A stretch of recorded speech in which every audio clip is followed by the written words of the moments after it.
A paz do Senhor Jesus, hoje dia 13 de janeiro de 2024, sou a doutora Mariana Mendes e estou aqui para compartilhar mais uma palavra do Senhor. A palavra de hoje encontra-se no livro de Êxodo 15, 22, que diz assim: Depois Moisés conduziu Israel desde o Mar Vermelho até o deserto de Sur. Durante 3 dias caminharam no deserto sem encontrar água. Essa passagem ocorre imediatamente depois de uma das maiores maravilhas que a Bíblia nos conta, a fuga do povo hebreu da escravidão do Egito. A Bíblia nos diz que não foi muito tranquilo a saída, a libertação do povo hebreu da escravidão do Egito. Moisés, uma vez tinha sido príncipe do Egito, virou-se contra o governo do Egito a pedido de Deus, sob a ordem de Deus, com a ajuda de Arão, e por diversas vezes eles tentaram entrar num acordo com o faraó. O faraó relutou até o último momento, e quando o faraó caiu por si, que aqueles 2 milhões de escravos, que toda aquela mão de obra que pertencia ao Egito estava fugindo pelo deserto, imediatamente Faraó, juntamente com o seu exército, foi atrás para capturar esses escravos novamente. E a Bíblia nos conta que esses 2 milhões de hebreus, caminhando pelo deserto, correndo em fuga, se deparou com o Mar Vermelho. Naquele momento, o Espírito de Deus encorajou Moisés a levantar o seu cajado e um dos maiores milagres aconteceu, a abertura do Mar Vermelho. O povo hebreu passou por terra seca dentro do mar. E a partir do momento que o último hebreu passou pelo mar, a Bíblia nos conta que o mar ele voltou a inundar essa terra seca e acabou dizimando boa parte do exército do Egito. Olha que milagre, hein, irmãos? Porém, o que a Bíblia nos diz agora, nesse versículo que eu acabo de vos ler, é que esse povo ficou 3 dias caminhando no deserto sem água. Imagine o sofrimento deste povo, irmãos. Imagine, irmãos, o que passa na cabeça de uma pessoa que, após ver um milagre de tamanha grandeza, encontra-se nessa adversidade. Cadê o meu Deus? O que fazer, irmãos, após viver um grande milagre? Irmãos, nós não podemos esquecer que o nosso Deus é poderoso, que Ele faz milagre, que Ele traz benefícios para nós, mas a vida vai continuar e novas lutas, novas adversidades irão de vir. E nesse momento, irmãos, o que nós não podemos fazer é fraquejar, é duvidar novamente do poder de Deus. Porque a Bíblia nos conta, irmãos, que algo que Deus não suporta é a ingratidão da parte do povo dele. Quantas vezes vivemos milagres e imediatamente na primeira luta, na primeira adversidade que encontramos, nós questionamos: cadê o nosso Deus?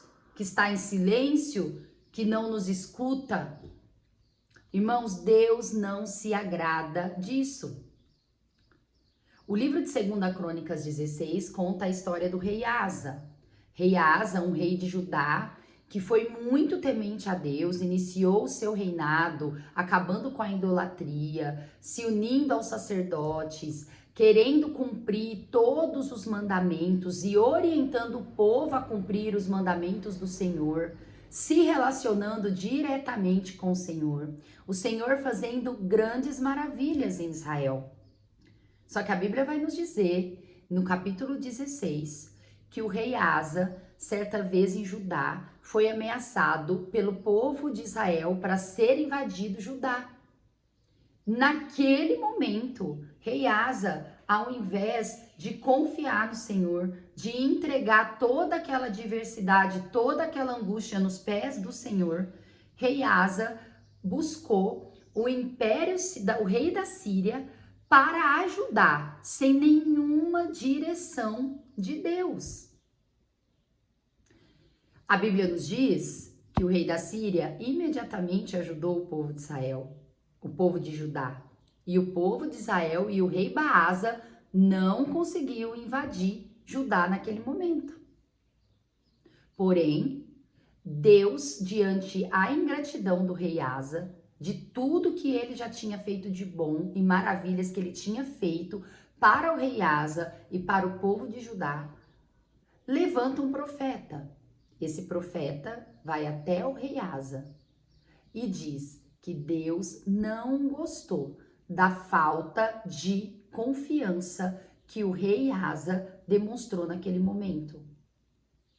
Irmãos, Deus, ele não se agrada quando o mar vermelho é aberto na nossa vida e depois da primeira luta nós começamos a murmurar e duvidar do poder. Nós sabemos que aqueles 2 milhões de pessoas que caminharam no deserto foram extremamente murmuradores. Deus fez diversas maravilhas e diversos milagres, as pragas do Egito, eles participaram de tudo, da abertura do Mar Vermelho, da provisão no deserto, mas aquele povo imediatamente esquecia de tudo que Deus fazia na vida deles. Irmãos, eu creio que muitos israelenses naquele deserto,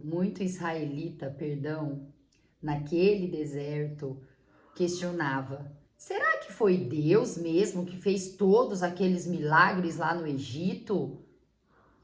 Talvez, irmãos, faça uma conjectura que não está escrito na Bíblia, mas talvez teve povo hebreu que deve ter falado: não, deve ter sido os deuses do faraó, que fez todas aquelas maravilhas, que fez aquela expulsão do Egito para nós morrermos no deserto.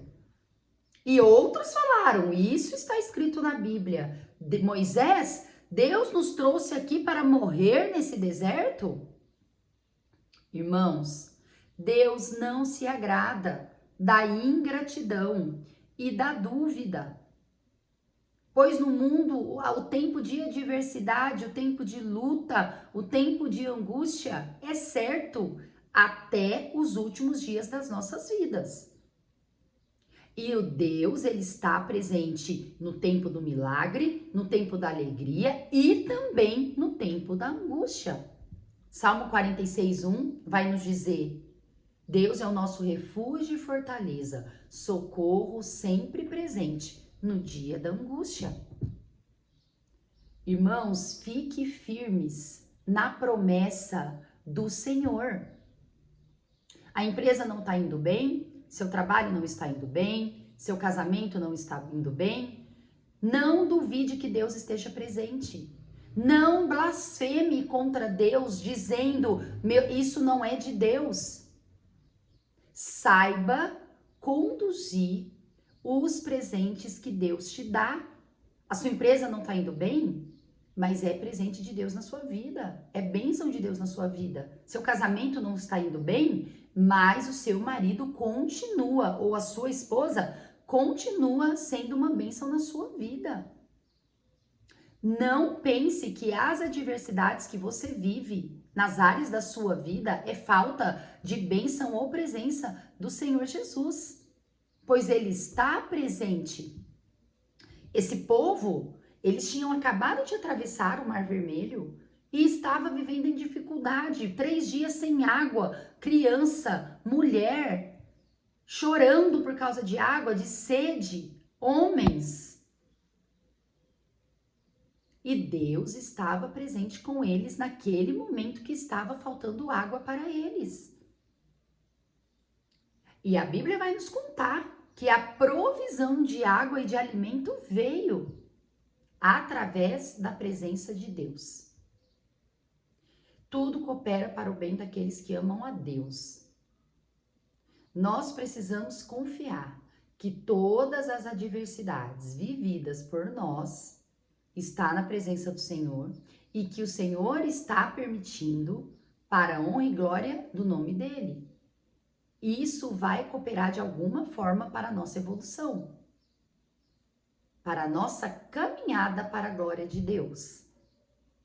Fiquemos firmes na promessa do Senhor. Salmo 145, 20, o Senhor diz assim: o Senhor cuida de todos os que o amam, portanto, entenda que ele sempre se fará presente. Sempre, irmãos. Sempre. Em todos os momentos, não há exceção. E nesses momentos de adversidade, nós temos que nos lembrar dos benefícios do Senhor na nossa vida. Assim diz o salmista também. Lembre-se, Senhor, que eu possa lembrar de todos os seus benefícios. Olhando fixamente para Jesus e lembrando dos sofrimentos de Cristo, que foi maior do que o nosso, mas ele em nenhum momento deixou de carregar a sua cruz, de aceitar o que estava por vir, morte de cruz, ressurreição, pois ele se apegou na glória e na alegria que iria vir a partir do momento que ele se sacrificasse. E esse exemplo é para nós. Medite em Hebreus 12. Fixe seus olhos em Jesus e não esqueça dos sofrimentos de Cristo. Irmãos, isso nos dá ânimo para mantermos firmes, para não titubearmos. A mensagem do Café com Deus Pai diz assim: creia que as promessas são possíveis para você.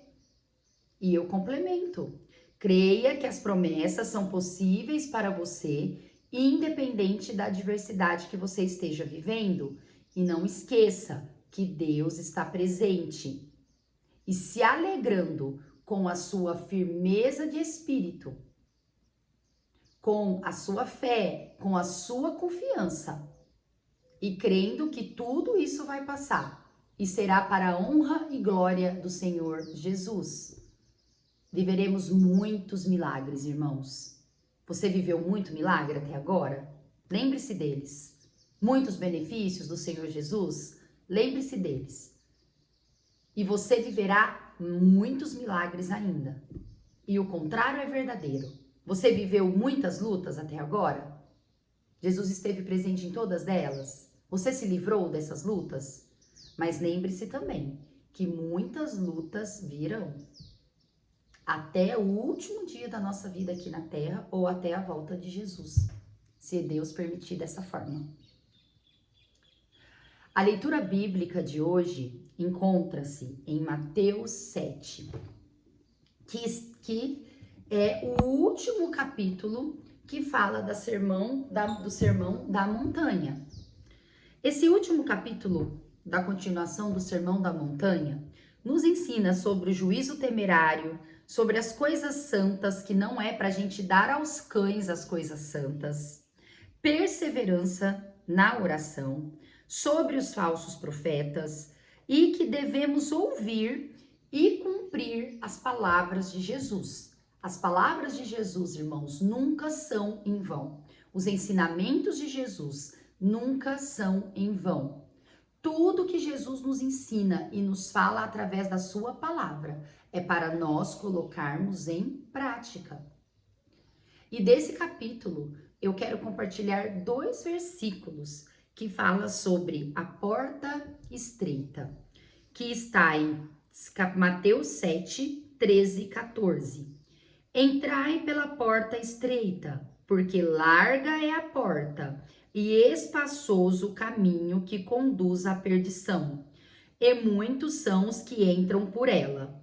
E porque estreita é a porta e apertado o caminho que leva à vida, e poucos há que a encontrem. Amém? Jesus, ele está dizendo, irmãos, que é estreita a porta da salvação. São mandamentos, temos que ter um caráter, uma personalidade firme, forte, sermos quentes, não titubear, não negar a tua palavra, cumprir os mandamentos, cumprir os ensinamentos. É uma porta estreita de passar, irmãos. E ao mesmo tempo, Jesus diz, larga é a porta da perdição. Irmãos, se amoldar ao mundo é muito mais fácil. Nós fazermos o que o mundo prega, concordar com todo mundo, fazer tudo para agradar as pessoas, mentir, ser falso, dançar conforme a música, é muito mais fácil, irmãos.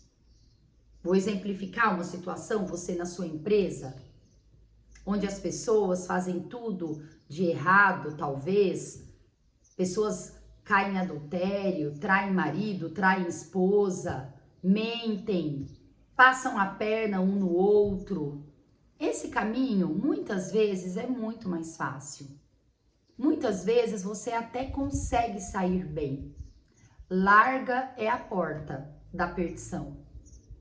Caminhar dessa forma, caminhar pelo mundo, é dar passos largos para o inferno. É ir sorrindo, alegre para o inferno. A porta, irmãos, da salvação, ela é estreita. Pois muitas vezes falar a verdade é difícil. Muitas vezes falar não para talvez alguma vontade carnal que você tenha, de cair em adultério, trair a esposa, trair o marido, talvez seja difícil para você. Muitas vezes falarmos de Jesus ou não negarmos a Jesus nesse mundo de perdição que está hoje é difícil. É estreita essa porta, mas é precioso o que conseguimos, o que conseguiremos e o que conseguimos mesmo, pois no presente, irmãos, já é valioso. Pois nada se compara o prazer de ter o Espírito Santo presente na tua vida. Nada se compara o prazer de sentir a presença de Deus, a presença de Jesus em seus templos, em sua igreja, na comunhão. É só a pessoa que já passou por essa experiência que compreende o que é isso e o quão valioso é isso. Que você opte entrar pela porta estreita, que você opte ficar firmes na promessa de Jesus, firmes com Jesus, na luta, na adversidade. Amo vocês em Cristo Jesus. Muito obrigada pela companhia. Que Deus abençoe grandemente a vida de cada um. Até amanhã.